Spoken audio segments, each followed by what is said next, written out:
we have before us a Squire Stratocaster by Fender, and whatever it says there. Oh, get in focus. Yes, it's come before us, and as you can see, the plate is pretty well screwed up. Looks like double-sided tape everywhere, and there's a couple of tiny little chips and things like that. But my job, which I'm pleased to say, should you wish to take it, this tape will self-destruct in 5 minutes. I wonder what that is. Let's look at that more deep. It's just dirt by the look of it. Right, okay. Anyway, my job is to remove the logos, sand the head down, and put on a new decal, a personalized one. Let you see that near the end.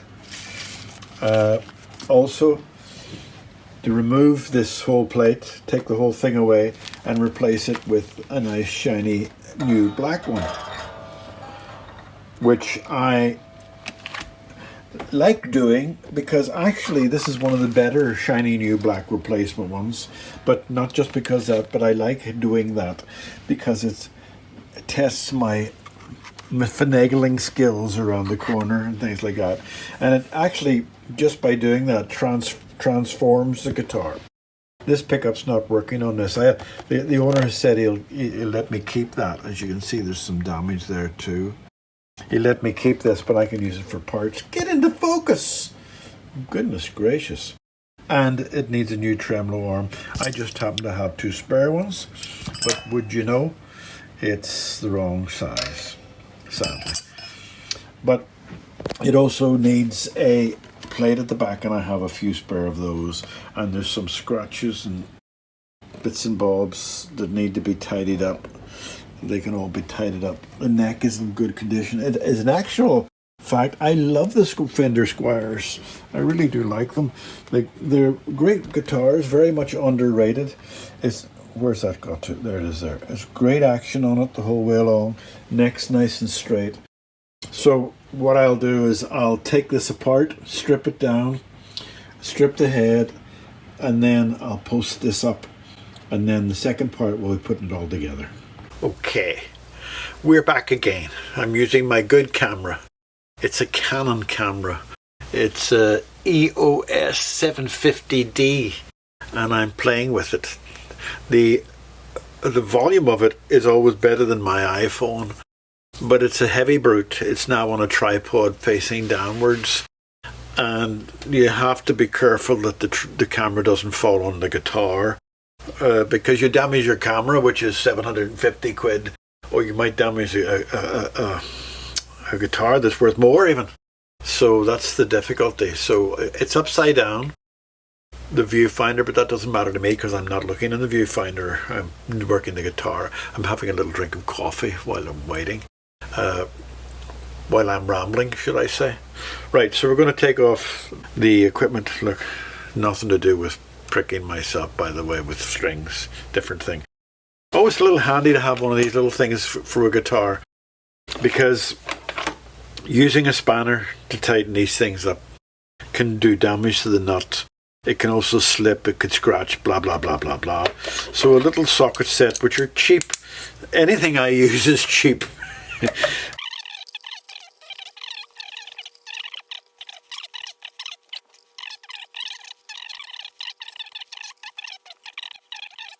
Now the best way to get the decal off, I'm going to give you some advice here. I don't know. I'm going to play with it to find out which is the best way to get the decal off. It needs a little bit of a clean first, so let's just give it a clean. I keep a little jar with a lid on it of white spirit. And I think white spirit, mind you, be careful before you use white spirit. Do I need to tell you this? Most of you probably know this again, but be careful before you use any chemicals on a guitar. Make sure you know if the guitar can take it, you know, because you could put white spirit on a guitar that's finished with nitrocellulose and have a mess on your arms. Like love, may have a mess on your hands. Now those are not coming off. So what I'm going to do to try to see if I can get that off is I'm going to use a very, very sharp razor blade just to run across the surface. So I'm going to use a brand new blade, little box of these, cheap again, but I use a lot of them. So I'm just going to run it. Now this might not work if the wood's not perfectly flat. So if I'm running across it and the wood's not perfectly flat, then I'm not going to be able to take it. Now the other thing is, more than likely is that Fender have put another layer of lacquer on top, but I'm prepared for that. But worst comes to worst, I'll just respray the thing. It's not a big deal, but this looks like it's working. Whenever I've done what I need to do here, I'll test it to see if the lacquer's still on the thing and I haven't taken any off.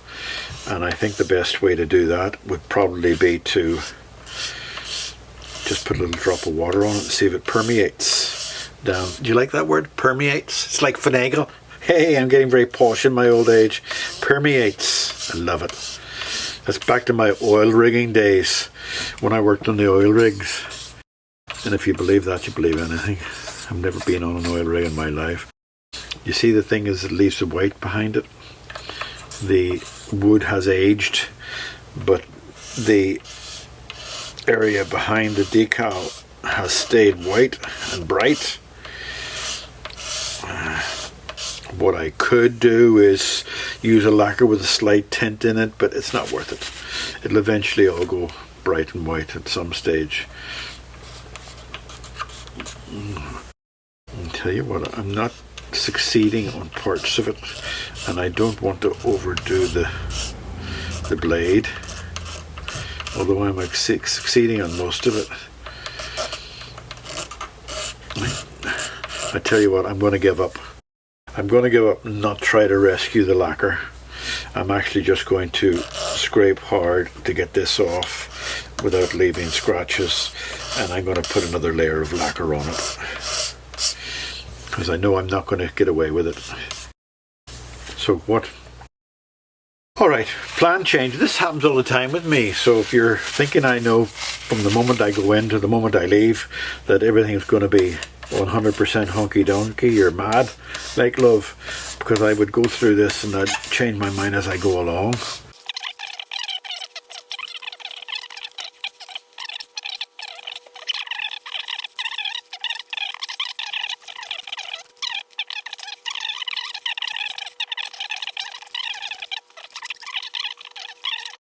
So I'm taking off that as well, up at that end. If only it was as easy as that.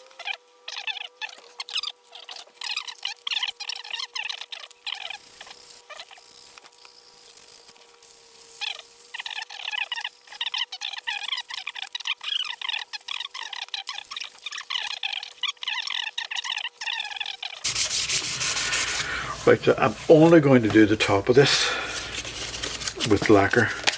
Unfortunately, that means switching off the camera and putting it in my spray booth, which just happens to be my back bedroom. Spray booth. Well, that sounds very fancy, do you?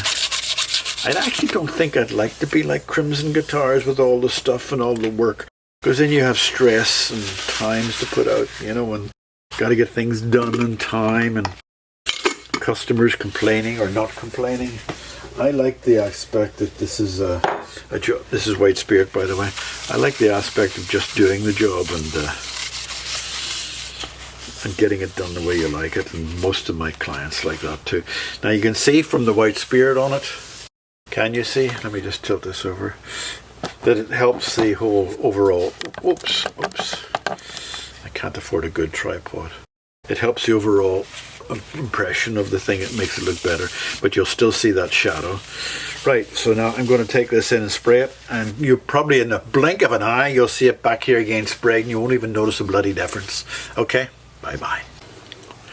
Right, this is one of these things where you only get one shot at it. I'm going to put that, I'm going to try to put that, will it focus for you? Right, on there. It's all prepared. It's been lacquered twice and it's very smooth, lovely. Generally speaking, you should cut as close to the words as you can, and then you won't see the edge of the plastic that's going to be stuck on the wood. In this instance, I'm going to do it slightly different. I'm not going to cut it too close to the words, because my plan, for one does have a plan, is to use, if you're very careful, you can use a little bit of sandpaper after it's really dried thoroughly. Let me just take a little bit more away. You can smooth the edges with sandpaper very gently, and it almost hides the edges. Now, it is extremely difficult to do, but I'm going to try it anyway. Right, so I'm trying to position it roughly where I want it to go. Yeah, I could go in there and point it out, but I got a feeling it might be better to have it sitting out a bit like that. Well, I have to make the decision, so do I want it that way? See, there's a parallel track there that I can follow, so I'm going to stick to that. Right, okay. Now, before I go to the neck, everything's sitting ready and prepared. I have I'm going to show you this even if it goes wrong. That is just a half a drop of fairy liquid, and this is just lukewarm water which I'm putting onto it. It's not warm in the slightest, but you can feel it's not cold, and I'm mixing it, so that makes it slide a bit easier. So I'm going to put a bit of water on the head. Let me just pull out a little bit so you can see a little bit more. Now, if you made that water too hot and you put that inside the water when it was too hot, it'd just curl up and it would give you a lot of trouble. So, right, this is a one-shot thing. I hate doing it, but here we go. Right, okay.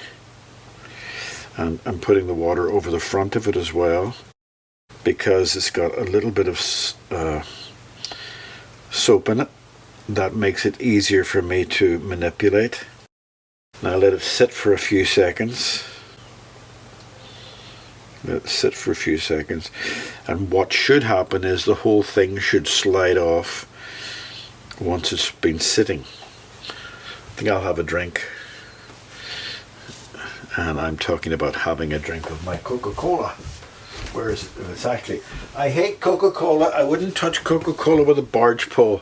And I'm sure Pepsi Max is the same. Stupid bloody people pandering to these weirdos. But in this instance, I'm drinking Pepsi. Right, now what I'm trying to do is see if it's it comes up through the back of the paper and loosens the adhesive on the inside of the back. So I'm waiting to see. I'm going to put on my other glasses that have a close look at it to see if it's going to slide off at any stage. Yes, it's sliding. And you know how I can tell it's sliding? Because I have to get it off. Right, okay. It's in my hand now. I hate doing this. Did I say that? Right, okay. So, as you can see, it is delicate work. Now, wet finger, and as you see, it moves about a lot. Oh, did you see it on my head? Right, okay. That's it better. I get in closer. That's not it done yet though, by the way. That's not it done by half. I'll put this up as a little separate bit of video because you don't want any air behind it. and you don't want any bubbles behind it. And that's one of the joys of cutting it closer to the words, because then if you cut it close to the words you don't get. So I'm going to hold it and very gently soak the water away in the background. Very gently. Now I'm going to hold it this side and very gently. And I see it needs to be very gently. There's a lot of water beneath this.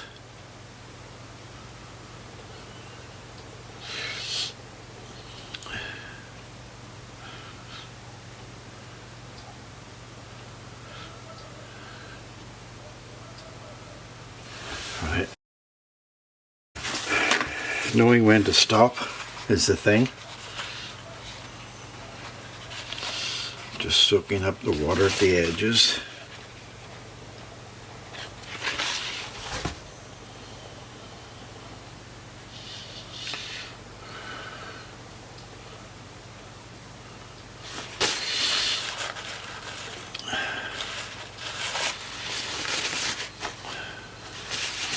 Let me just see.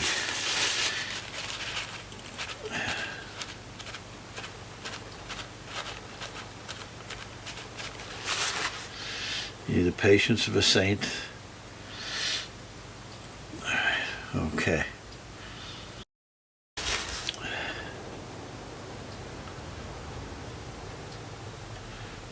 You see I'm working the edges of the, you can't probably see, but I'm working the edges of the plastic because they must be down flat.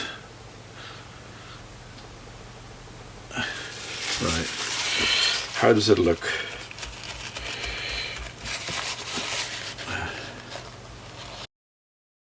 I'm putting this up warts and all, even if it does go wrong, but I hope it doesn't go wrong.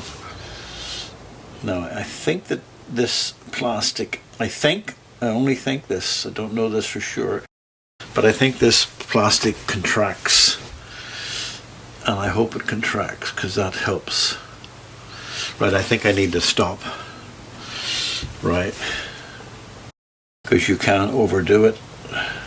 So what that has to do is dry for at least 24 hours from my point of view.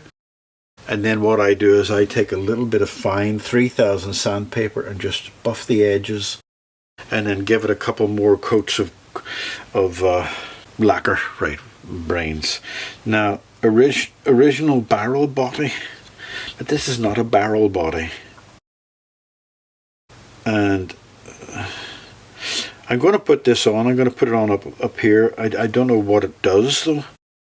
So, oh right, I should have cut it, shouldn't I? Yeah. I actually don't know what it means. Maybe it's something something part of the joke that the owner has with it. Now, don't forget, you've seen how quickly that curled with lukewarm water. Make sure if you're doing this to not use anything that's too warm at all, and only the merest hint of soap. Too much soap will stick beneath it all, and then you'll be up the creek without a paddle, and that Bob won't be your uncle, and Fanny won't be your aunt.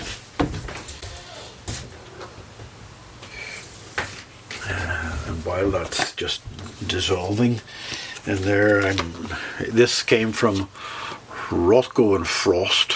Yeah, it's just repeating exactly how I did it. I've done several of these, and they're always nerve-wracking. And my nerves are wrecked now still, because you're sort of nervous, because you wreck it, that's it done. Okay, so I'm going to put that up here, just to break the monotony of the area. So I'm going to put, as I say, there could be some sort of end joke about, it says on it, original barrel body. Right, let me just take this off. And as you see, again, I repeat the fact that I'm not taking the, I'm not cutting it to size. You have some room to work, but not a lot. Sorry, you have some time to spare and you have some play, but not a lot. Now you see the corner of that is bent over, but I am not what I would call particularly worried about it. Let me just hold the corner down. Can you see what I'm doing? Yeah, you can. Right, okay. This corner here is bent, but as I say, I'm not that worried about it because I'm going to be sanding that off. You see it's still moving about. That's the soap that's allowing that to happen. And there's some water beneath it as well that I have to squeeze out.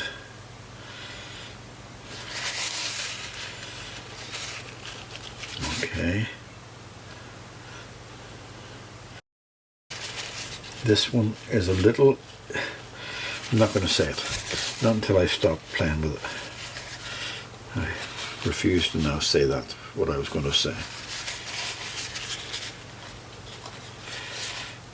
Right, okay.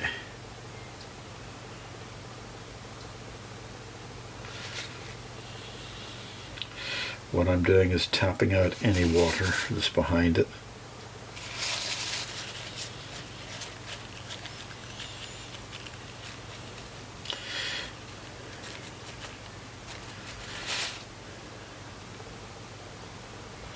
Right, and there is an adhesive on the back of the plastic. Right, so I think you've seen everything you can see now, and I just wait for that to dry, and then I'll sand around it, and then I'll put another lacquer coat on it and put the things on it. Okay, I'm back again to put everything back onto it. It's all nice and shiny and finished. Putting these back on again, and I was listening to Soothsayer by Buckethead, but I had to turn it off because I can't listen to music and record videos because, what do you call them, Grumpy Neckers YouTube would, I don't know what they'd do. I don't monetize my videos, but I don't know what they do. Oh, I need a little washer. I don't know what they do. They might, or copyright strike it or something like that. You know, they're a bunch of dicks.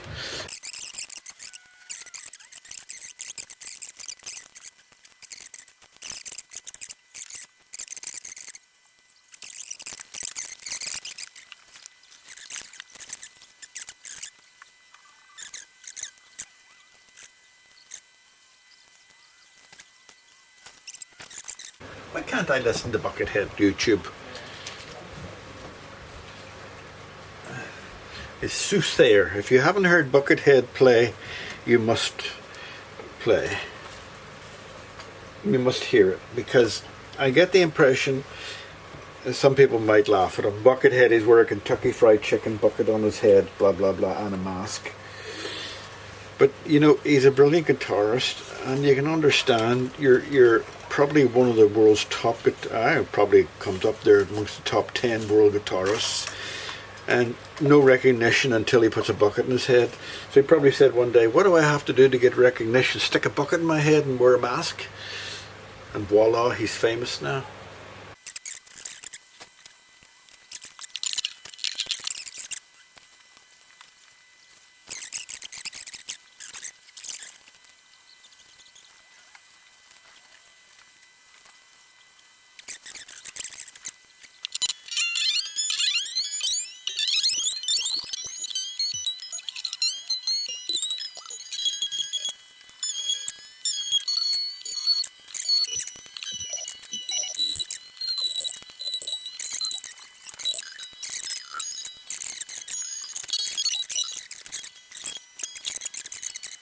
Those there, your different neck shapes.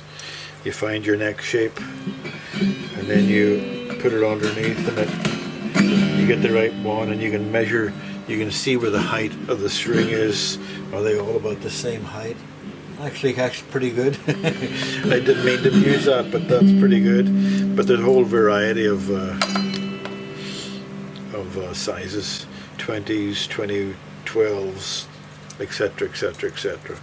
But I don't often use them. I just use my own judgment, whether it's good or bad. But it was pretty good there, because it would look perfect, didn't it?